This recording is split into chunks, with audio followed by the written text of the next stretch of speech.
আপোনালোকে দেখা পাব একমাহ পিছত হিমন্ত বিশ্ব শৰ্মা চৰকাৰ যাবগৈ অসমৰ পৰা আৰু 2 বছৰ বা 2.5 বছৰ পিছত নৰেন্দ্ৰ মোদী চৰকাৰ যাব।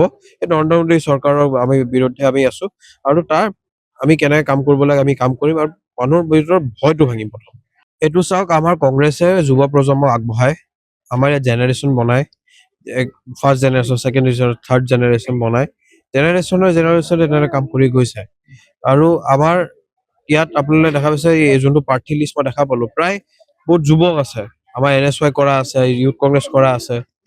তেওঁলোকক এটা বাৰ্তা দিব বিচাৰিছে যে আমি যোনখিনি future of the nation, future of the country, future of the state, future of the constituency আমি কাম কৰিব ওলাইছো। আৰু আমাক দিয়াৰ কাৰণে আমাৰ AICC APCC নেতৃবৰ্গলৈ মই পুনৰবাৰ ধন্যবাদ জ্ঞাপন কৰিম। আমাৰ যোনটো নতুনকৈ চামগুৰি সমষ্টি হৈছে, তাত ইতিমধ্যে আমি প্ৰথমটো নিৰ্বাচন হৈছিল লোকসভা নিৰ্বাচন, য'ত প্ৰদূৰ বড়ো ডাঙৰীয়া আমাৰ কেণ্ডিডেট আছিল। তাত 86,000 আমি লিড লৈ পেলাই প্ৰদূৰ বড়ো ডাঙৰীয়া আমাৰ পৰা জিকি গৈছিল। তাৰপিছত পৰৱৰ্তী সময়ত আমাৰ 2025 চনৰ আমাৰ যোৱা বছৰ যোনটো পঞ্চায়ত নিৰ্বাচন হৈছিল, তাত 4টা জিলা পৰিষদৰ পৰা 4টা জিলা পৰিষদ আমি জিকিছিলো আৰু প্ৰায় 92-93% আমি কাউন্সিলৰ জিকিছো। সেই যোনটো ৰেকৰ্ড আমি 86,000 হৈছিল, সেইটোৰ পৰা এতিয়া আমি অলপ বৃদ্ধি কৰিবলৈ আমি চেষ্টা কৰি আছো। ইতিমধ্যে আমি কংগ্ৰেছ ইয়াত জিকি গৈছে।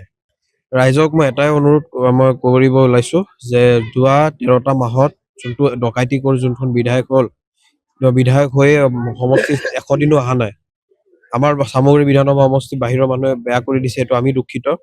এতিয়া চামগুৰি বিধানসভা সমষ্টিৰ প্ৰকৃতভাৱে আমি নিজে সন্তান হিচাপে আমি চামগুৰি বিধানসভা সমষ্টি আগবঢ়াই লৈ যাম।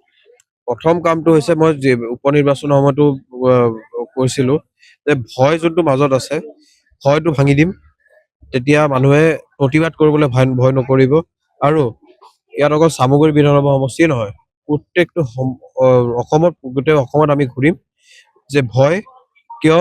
আপোনালোকে দেখা পাব একমাহ পিছত হিমন্ত বিশ্ব শৰ্মা চৰকাৰ যাবগৈ অসমৰ পৰা আৰু 2 বছৰ বা 2.5 বছৰ পিছত নৰেন্দ্ৰ মোদী চৰকাৰ যাব। এই নৰেন্দ্ৰ মোদী চৰকাৰৰ আমি বিৰুদ্ধে আমি আছো আৰু তাৰ আমি কেনেকে কাম কৰিব লাগে আমি কাম কৰিম আৰু মানুহৰ ভিতৰত ভয়টো ভাঙিম। প্ৰথম এইটো চাওক, আমাৰ কংগ্ৰেছে যুৱ প্ৰজন্মক আগবঢ়ায়, আমাৰ ইয়াত জেনেৰেশ্যন বনায়, first generation, second generation, third generation বনায়, জেনেৰেশ্যনে তেনেদৰে কাম কৰি গৈছে।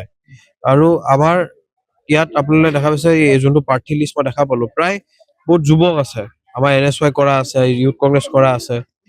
তেওঁলোকক এটা বাৰ্তা দিব বিচাৰিছে যে আমি যোনখিনি future of the nation, future of the country, future of the state, future of the constituency আমি কাম কৰিব ওলাইছো।